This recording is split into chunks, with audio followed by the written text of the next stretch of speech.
Hello there, this is Steve here in Sydney of the lay gnosis website, truebluehealer.com.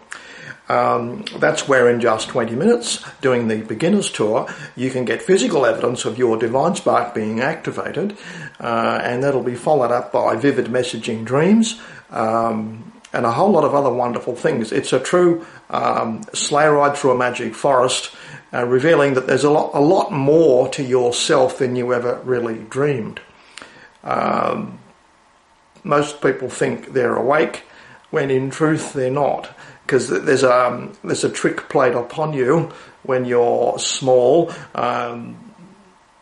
You are probably aware that puppies are born blind, and so are kittens for a few days or a period. And it never occurs to you as a human that you could be born blind as well. But the fact is, it's your internal eyes that are closed. And until they're opened, you may as well consider yourself a person playing blind man's bluff, navigating around with difficulty, not having a clue what you really are. But those internal eyes can be opened in 20 minutes with physical evidence to prove it. And vivid messaging dreams, and ultimately an internal mentoring voice, which can change your perception of so many things, because once you know what you are and you come to realise what everyone else is, it can make you much more forgiving toward people who seem to continually trespass doing crazy crackpot things, all because they are basically still asleep. So I'll leave you with that, truebluehealer.com, 20 minutes physical evidence, and it's really worth a try, and it's really fun to wake up from what you are currently doing, which is basically sleepwalking. Okay, so I can talk about a few things here.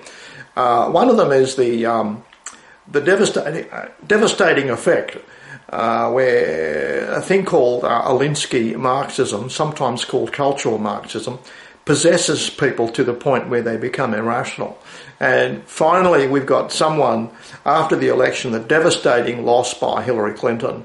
One of the people going for president who lost the race early was Bernie Sanders. And he actually had the temerity to speak out loud, and he said to some DNC companions that identity politics, which is cultural Marxism, identity politics doesn't really work. It's a failed political system. Maybe we should try something else.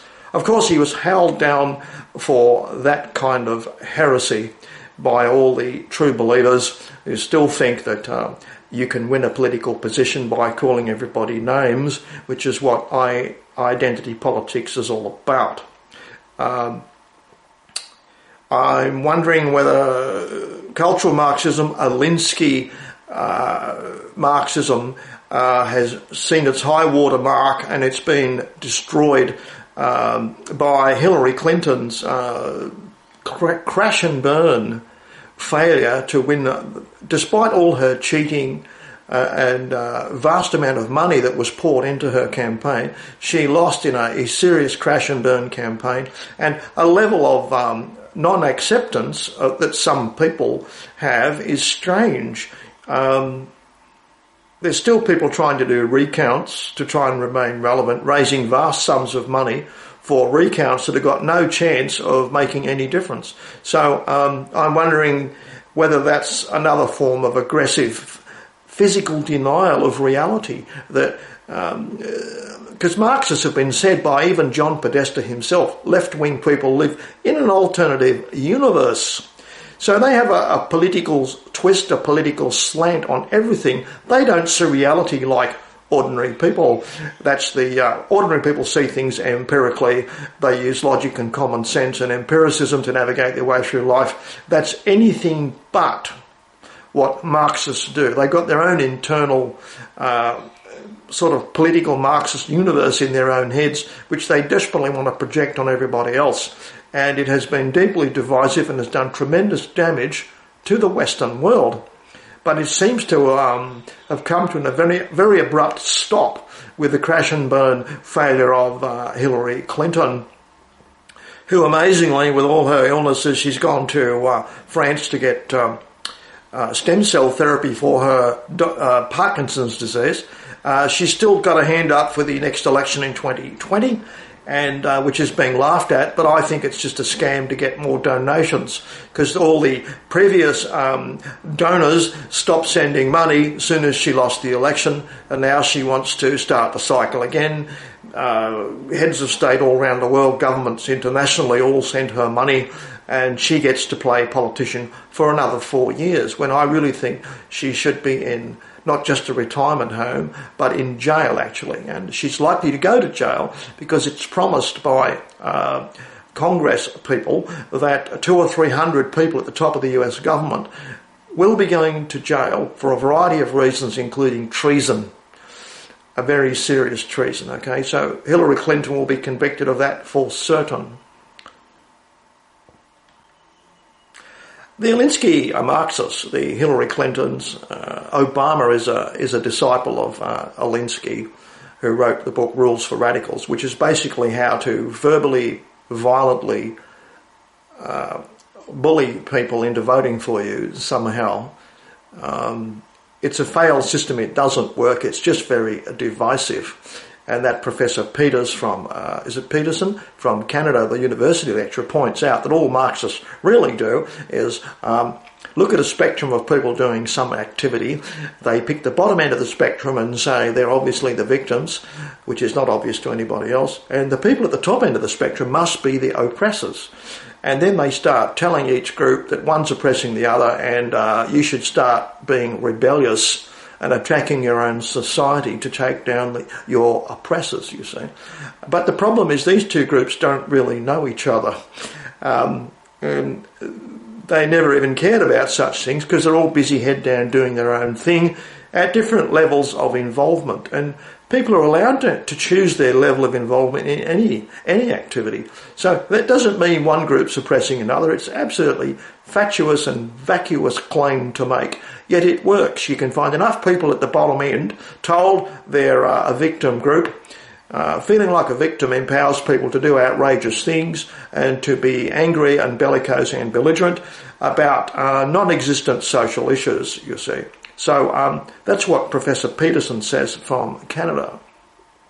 Good man listening to. I'll put a link where he takes directly on in debates, hour-long debates. He takes on transgender people, feminists and all kinds of silly people who all seem to think that a country should be run along the lines of controlling conversation and use of pronouns. Like conversational etiquette should be the leading issue in the newspapers all the time, and social etiquette, how you address people, how you respond to different groups and what you say is more important than the economy, defence, and all the other wonderful things that we have to, the wonderful complexities that we have to wrestle with. Believe me, how we address each other is not going to get anyone a job. It's not going to improve anyone's living standard at all if all we do is rabbit on about the use of pronouns and accuse people of imaginary crimes such as cultural misappropriation or being racist because they don't like Mexican food. I've actually heard that. Can you believe it? So that's the failure of Alinsky-Marxism, identity politics. By contrast, we have Donald Trump, who's not even president, and he seems to be not a very good speaker to begin with. He wasn't much good at debating to begin with. He's improving his public performance, but he seems to be much more of an action man. So it's better to judge people by their actions rather than what they say or claim, because Hillary Clinton's been found on both sides of many issues, and left-wing people seem to have no principles and stand for nothing, which is the notable thing about all these Marxists, these identity politics people, these proponents of identity politics. So Donald Trump is getting things done. He's already generating jobs in America, some 50,000 by one Japanese investor. He saved 1,000 jobs going to Mexico by the carrier people. He's already negotiating other deals too. A little fearful I am of the fact that he's got the worst neocon raving Zionist militarists in his cabinet. but they can be made to follow orders and do as they're told. I don't know if he's going to be as confined for the next 4 years to not destroying so many countries, okay, as the previous administration did, right? Bush and Clinton, etc. So Obama. For example, it's been revealed by Julian Assange that in all the WikiLeaks emails indicate that Hillary Clinton was personally responsible for the decapitation of the country of Libya, and she, not thinking of the outcome, was just doing it to boost her own political capital for a coming election, you see. What she didn't know was that Libya was the rule of law in Libya prevented sub-Saharan Africans from migrating to Europe. Now that Libya's gone, anyone can walk through Libya, get on a boat and flood Europe. And that's going to happen year after year after year until Libya is re-fortified, possibly even by European colonial powers, to make the rule of law stand to stop anyone and his dog just walking through the country. There's a need there for nationalism in Libya.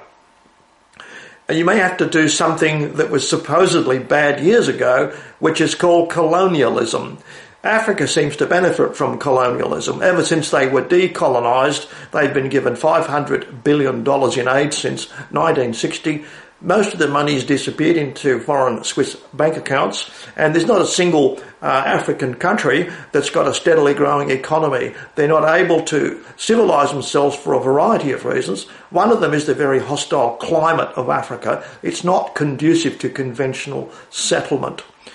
Africans do best living in small, remote groups, miles apart, to stop epidemics spreading in the very, very hostile tropical climate. So settling Africa is not a done deal.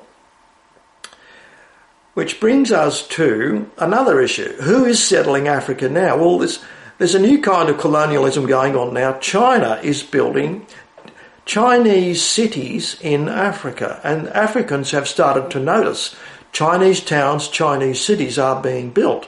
So Chinese are willing to wait and just grow populations that can literally outvote and outpopulate local African populations. I mean, after all, why shouldn't China colonise Africa? And as a result of that, it looks like Donald Trump wants to do some things in Africa. I haven't seen the details yet, but he wants to do more for Africa and leave them there. Try and boost the living standard of Africa so people want to stay there. Because they don't seem to fit anywhere else in the world. They certainly upset the Europeans a whole lot, because sub-Saharan Africans have got very low IQs, high rates of mental illness. And in both, by the way, this is something for you, in both America and Australia at the moment, Somali population, migrant population, has been noticed as being unwilling or unable to integrate. They're very high in crime, and they also do it in Cologne, Africa, Strasbourg in Austria. They hang around railway stations, rather like lions around a waterhole, and attack unaccompanied women, grabbing handbags, purses and phones and whatever. And when they're not doing that, they're fighting turf wars and selling drugs to people frequenting the railway stations.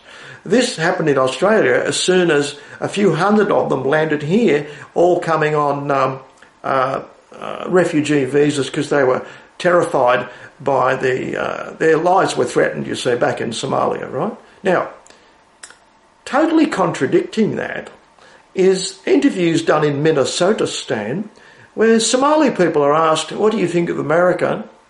And in seemingly a desire to appear casual, a number of people say to the camera that they'd really rather be back in Somalia because that had very comforting and beautiful Sharia law. And they miss Sharia law in America, you see.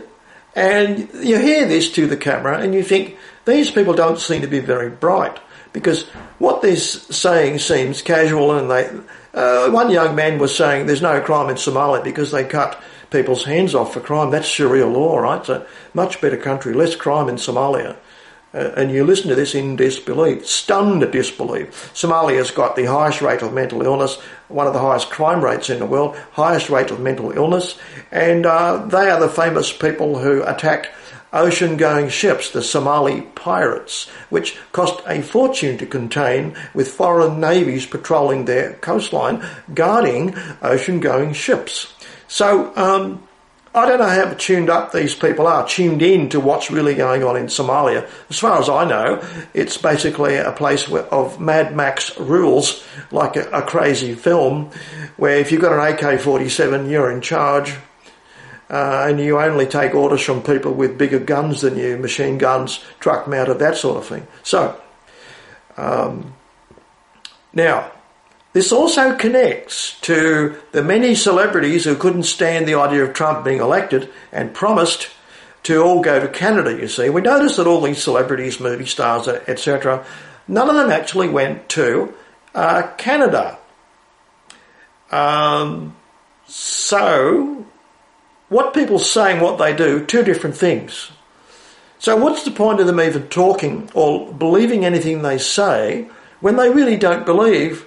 By their actions, they're proving they don't really mean what they say in throwaway lines in conversation that may look very nice and casual in front of a camera. So my question would be, why don't those Somalis in Minnesota actually go back to the glorious Sharia law of Somalia? Why do they insist on staying in America? Can you believe anything they say? Are you wise to believe anything they say to a camera? Do they really want to see beheadings every week in the markets? Do they really like that? If they do, they shouldn't be living in America. Go back to their Sharia paradise. So Somalis have been picked out for their attitude and their inability or refusal, complete unwillingness to change their way of thinking. Well, they're welcome to that, but really we can't have weekly beheadings and cutting off of hands in the Western world. We're not going to do it. It's so barbaric. So I suggest that there could be a long-term plan to deport them back to Africa if they're going to casually admit these things to any camera crew walking past, anybody with a mobile phone, basically. Even Somalis who are highly educated, one of them came here as a doctor, but he was convicted by taped phone calls of taking his 5 and 6-year-old little girls back to Somalia to have their genitals mutilated. He damn well knew it was illegal in Australia, and he was caught concealing it, moving his children out and then asking other people to cover up for him, right? And he was sentenced to some kind of a short jail sentence. Now, you think a doctor would know. It just goes to show that he's unteachable. He really can't learn to do anything differently. I would suspect inbreeding, Islamic inbreeding for 1400 years is a factor. And a further detrimental thing in this discussion about these people is that they don't seem to know the history of slavery, that Islam did the most damage to African people by taking about 112 million people into slavery over 1400 years, and about 80-90% of them died of castration. Okay? Black Africans seem to have no idea of it. Same as the Nation of Islam in America. I don't know what they're chasing. Islam has never been kind to African people. It never has. It's always been extremely cruel. And that would explain the castration of most slaves, why there are no black spots in the populations of the Middle East. There's only one in southern Iraq, where not all the slaves were castrated, and you can see African faces today in the Iraqi population. But in the whole Middle East, there is no surviving black populations from slavery, right? So don't you tell me, I've heard all these revisionist historians telling me that American slavery was terrible. Well, it wasn't, because they didn't castrate slaves, for goodness sake. And 13 million blacks today in America are only alive because life was better. And I'll also tell you that it wasn't white people who did the slavery. first recorded slaves in America were actually brought and owned by a black man.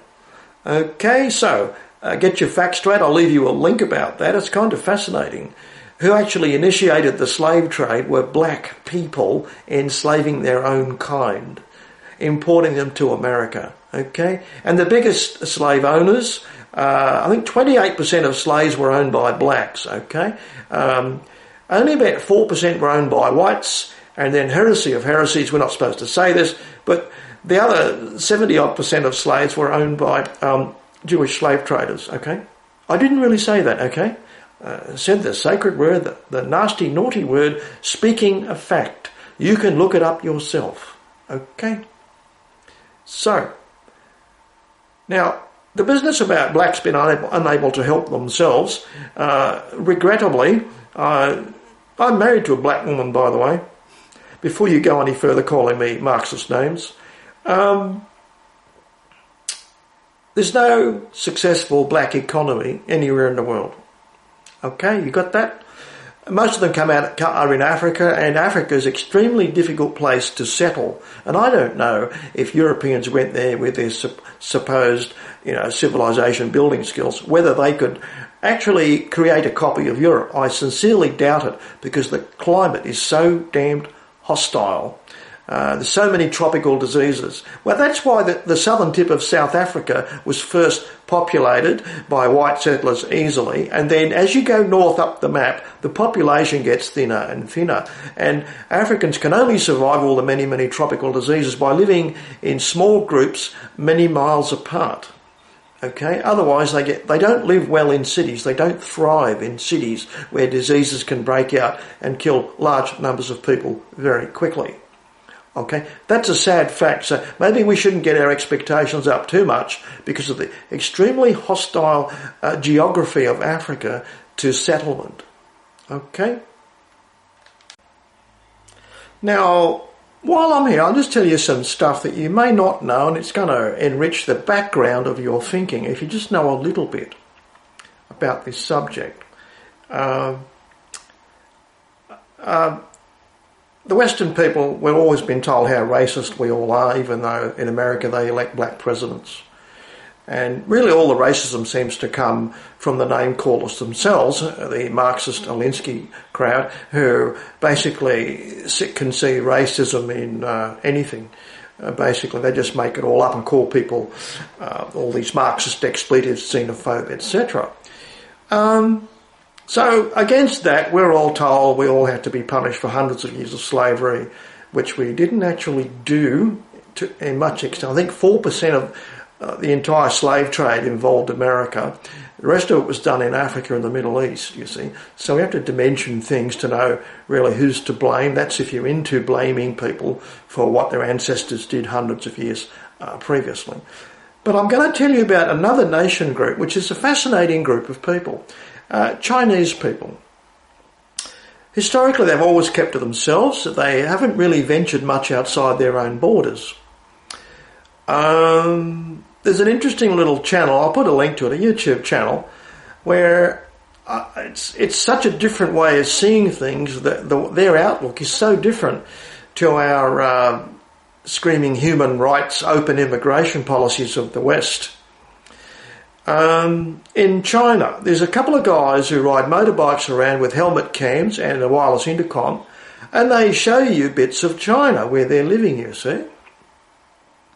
And they do a commentary while they ride around, and they show you rural China, basically, right?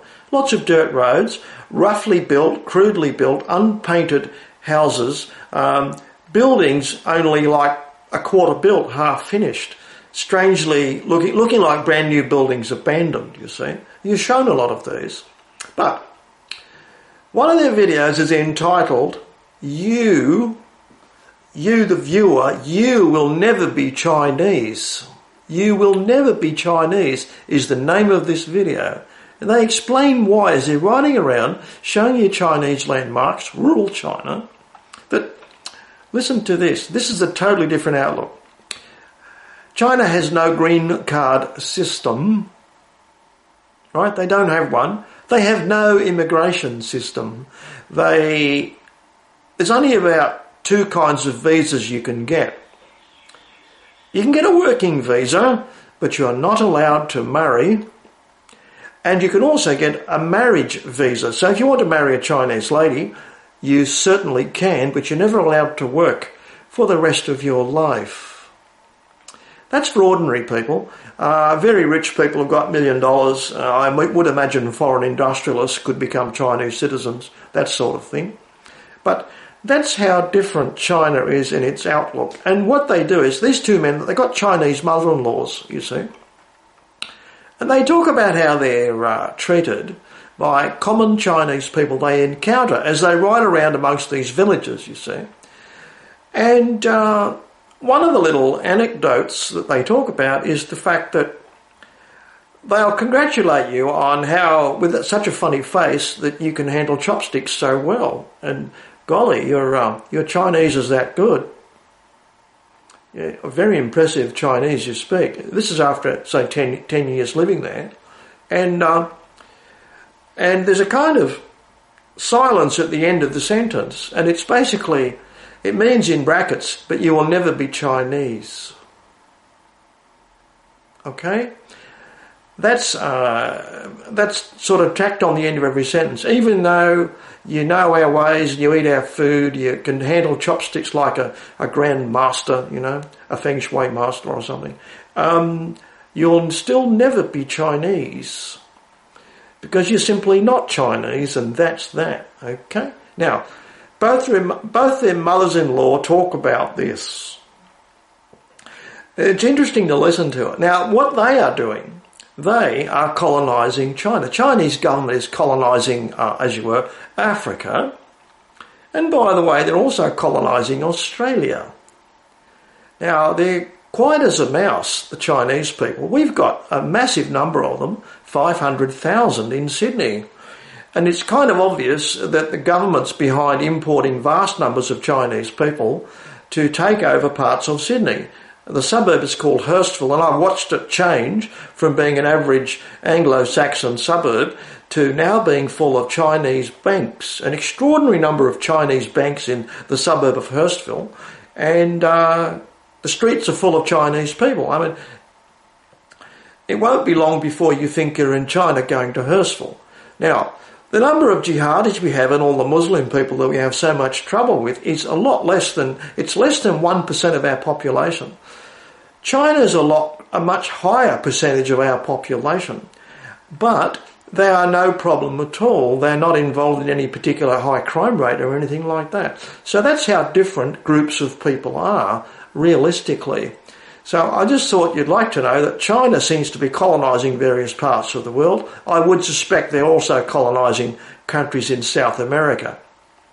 I do recall Venezuela was teaching Chinese in schools or something as part of a friendship program or something like that.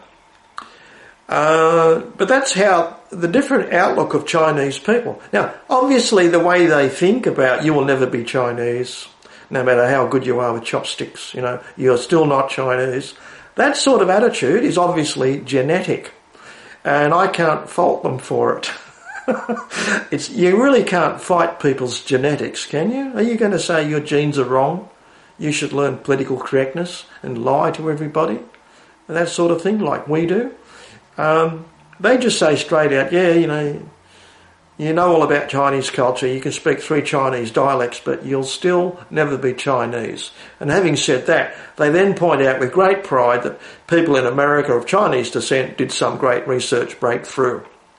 Some great commercial venture came out right. And they beat their chest about the fact that billionaire, he's Chinese. So they have a quiet sort of genetic nationalism about being Chinese, and I can't fault them for that at all. I think it's great. And it's a good example for the rest of the world. Really. I mean, they've got the totally opposite culture of importing people. Basically, you can't import yourself and become a Chinese citizen. Large numbers of people just cannot do that. It's very carefully filtered. So the Western world could take a leaf from China and a leaf from Israel's book, where no one's allowed to cross the border unless they've had a DNA test to prove they're Jewish. and you can't marry a Jewish person unless you're Jewish too via a DNA test. That's the truth about Israel. That we could start emulating these notions a bit in the Western world. So, is that something to think about? Now, I'll leave a link to the Chinese channel. It's interesting to watch. It's a couple of guys riding around and talking about life in rural China, and it's quite fascinating. You'll see a lot of unfinished buildings to the horizon, fake cities, cities built with no one living in them, and called dead cities. And basically it's all about corruption, because assumingly there's some scheme where the government comes along and buys land or something, and if it's developed land, technically legally called developed land, you can get massive compensation payouts from the Chinese government or something like that. They half explain it in the video, but it is good to see the totally different way they live. All the houses in China that they show you are unpainted and unfinished, very rude looking, unhappy looking dwellings. So that's something you can look with a little bit of interest, watch a couple of their videos and get some ideas about how the other half can live in a totally different way to the way we do. And remember, their system is controlled by a communist party that thinks it's born to rule the world. They've said 30 times or something in the last 30 years that Chinese capitalism, which is really centralised communism, is set to rule the world. They sincerely believe that, the communists do, and they get into power by cronyism and being related to somebody in terms of being a son or a daughter of a communist official. So they're really, the Communist Party is a self-perpetuating elite, you see, and everyone else is going to follow orders, and they're constantly telling Chinese people to be frugal in everything they do and not to waste resources. But it's so poisoned. It is so poisoned. China is so poisoned from its industrial excesses and helter-skelter advancement into the technological 21st century that Chinese people by mail order, they clean out our supermarkets in Australia, in Sydney, because Australia is a symbol of clean, healthy, well-regulated products you can trust, as opposed to all the dramas and scandals about baby food that's been sold to the public and killed 300 babies and that sort of thing, where they shot the CEO of the milk company who was putting plastic into milk to bring up its specific gravity so he could shave another 5% on the price or something. So, and the pollution in China is unforgivable, and they were warned about this 30, 40 years ago, and they went ahead against the advice and ruined their own country's environment.